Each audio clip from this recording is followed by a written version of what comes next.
Well, here we are on a Friday evening.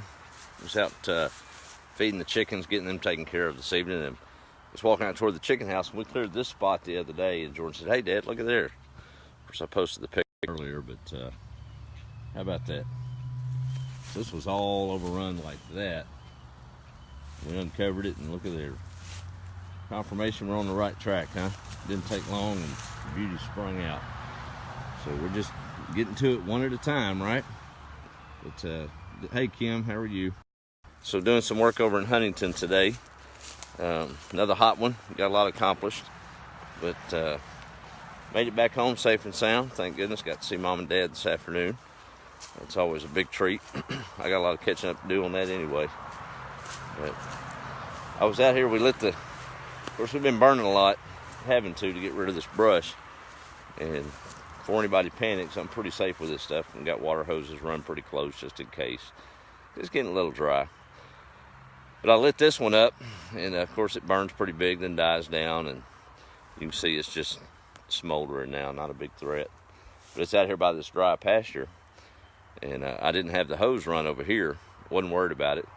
And Jordan comes up and said, "Dad, I think I need to run that hose over here, that grass is dry." And I said, no, I got it, because I was watching it. Hey, Faith. And you see all that? Well, I went and picked me a fire beater just in case out of all that. And it reminded me of an 8-track. Hey, Helen, how are you? So it reminded me of an 8-track in a memory. And I came across this 8-track, how it survived the years just laying on the floor or wherever it was at. But how many remember old Jerry Clower, the Mouth of the South? I remember growing up, and all Memo had, she didn't really have a radio or anything, and she had an old 8-track player in her bedroom. When they'd be taking a nap on those hot summer days, they had to go in fishing after a full morning's work. Me and Kim, and sometimes just me or just her, would get in there with that 8-track and wear out that old Jerry Clower 8-track. And I was out here beating this fire. Bad, you can see it, nothing to it, just a couple pops and it'll go out as long as you keep it in control.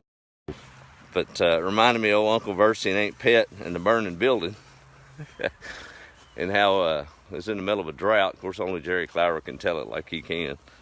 But apparently they was worried about a building getting on fire because it sure were going to burn up with no water.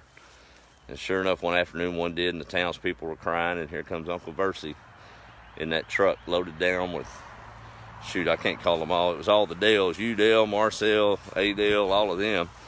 And they went right up in the middle of the fire, jumped out and went to beating it out, stomping it smooth out with just their clothes and their overhaul jumpers, as Jerry Clower says. And after it was all said, they was heroes, and they took up a collection, gave Uncle Versey $31.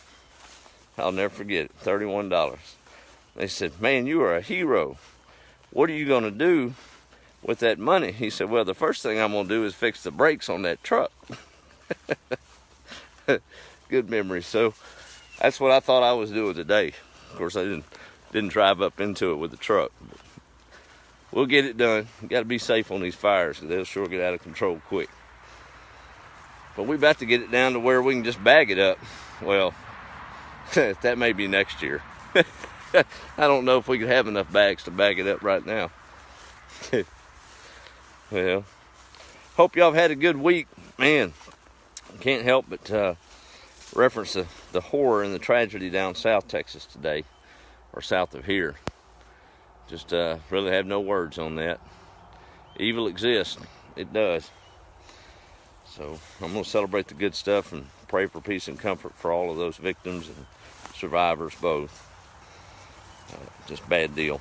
But looking forward to a productive weekend. We got to get some of these chickens processed. Talk to Dad. I think next week he's going to fire up his big old green egg cooker. Some of y'all know about those. And we're going to throw 4 or 5 hens on there and get them good and cooked, and then do another round of it. Once you fire one of them big green eggs up, you better have some meat to cook. Well, we got that. So we'll have plenty of cooked chicken. Hey, Barb and Chris, how are y'all? But that'll happen probably first of next week, and then we'll get this garden plot in. Went down to Lone Star Feed. That was a walk back in time down on guess that's Main Street, right by the tracks here in Nacogdoches. Remember many a day, Mama pulling up in that old blue truck. And she didn't have to go in. They knew exactly what she needed. How many pounds of chicken feed. And she'd go in there and get her 7 dust refilled. So it's kind of cool. They still got purple hull pea seeds in there. So we'll relieve them of a few of those here pretty quick. And see what we can't make happen. It's going to get hot on them, but we'll see. All you can do is try, right? I ain't scared to do that. Well, hope y'all have a good weekend. And I hope you got plans to be with the family or just with your own. But let's celebrate life this weekend and our heritage and what built us. Make a difference, be the light, and keep those down south in your prayers for sure. And the whole nation wouldn't hurt. Y'all have a good week. End. Talk to you later.